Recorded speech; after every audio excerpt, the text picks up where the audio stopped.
Assalamualaikum warahmatullahi wabarakatuh. Saya Gina Novia Rustiani, mahasiswa Prodi Manajemen semester 6 STIE Dr. KHZ Mutakin Purwakarta.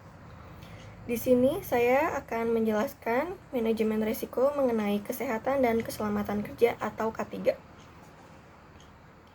Untuk manajemen risiko itu sendiri didefinisikan sebagai proses mengidentifikasi, mengukur, dan melindungi resiko dan mengembangkan strategi untuk mengelola resiko tersebut. Dalam hal ini, manajemen resiko mencakup proses, metode, dan teknik yang membantu manajer proyek memaksimalkan kemungkinan dan hasil dari peristiwa positif dan meminimalkan kemungkinan dan konsekuensi dari peristiwa yang merugikan. Dalam manajemen proyek, manajemen resiko proyek mengacu pada teknologi dan ilmu pengetahuan untuk mengidentifikasi, menganalisis, dan menanggapi resiko sepanjang siklus hidup proyek. Berikutnya, untuk proses manajemen resiko. Proses yang harus diikuti oleh manajemen resiko adalah yang pertama, rencana manajemen resiko. Rencana ini mencakup langkah-langkah untuk menentukan bagaimana mendekati proyek dan merencanakan kegiatan manajemen risiko untuk proyek tersebut. Yang kedua, identifikasi risiko.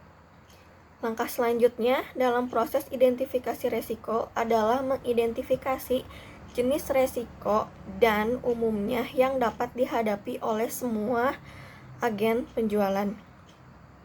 Ketiga, analisis risiko kualitatif.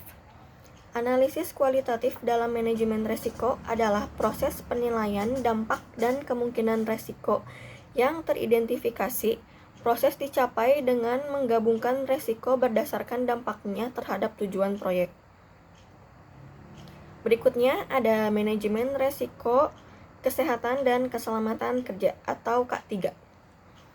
Manajemen risiko K3 merupakan upaya manajemen risiko untuk mencegah terjadinya kejadian yang tidak diinginkan secara menyeluruh, terencana, dan terstruktur dalam suatu sistem yang baik.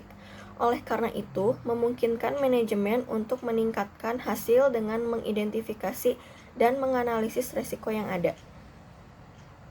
Berikutnya ada tahapan dari manajemen risiko K3. Untuk tahap yang pertama itu ada penetapan konteks. Tahap yang kedua ada identifikasi risiko. Tahap yang ketiga ada analisis risiko. Tahap keempat evaluasi risiko dan yang terakhir adalah pengendalian risiko. Untuk pengendalian risiko K3, manajemen risiko K3 adalah upaya manajemen risiko yang bertujuan untuk mencegah terjadinya kejadian yang tidak diharapkan secara menyeluruh, terencana, dan terstruktur dalam sistem yang sesuai. Oleh karena itu, memungkinkan administrator untuk meningkatkan hasil dengan mengidentifikasi dan menganalisis risiko yang ada.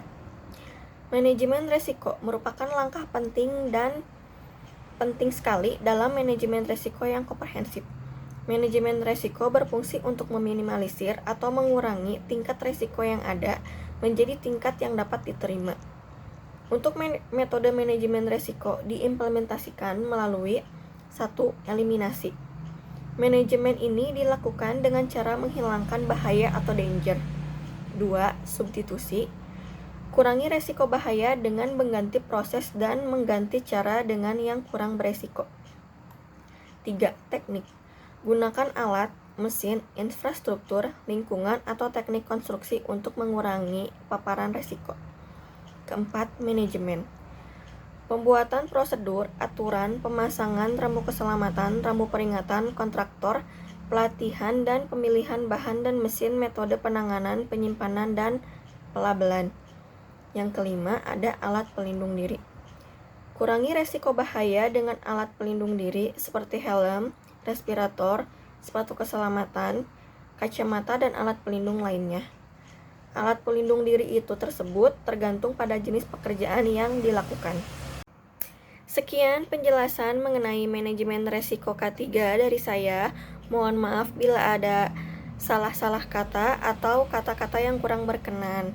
Wabillahi taufiq wal hidayah. Wassalamualaikum warahmatullahi wabarakatuh.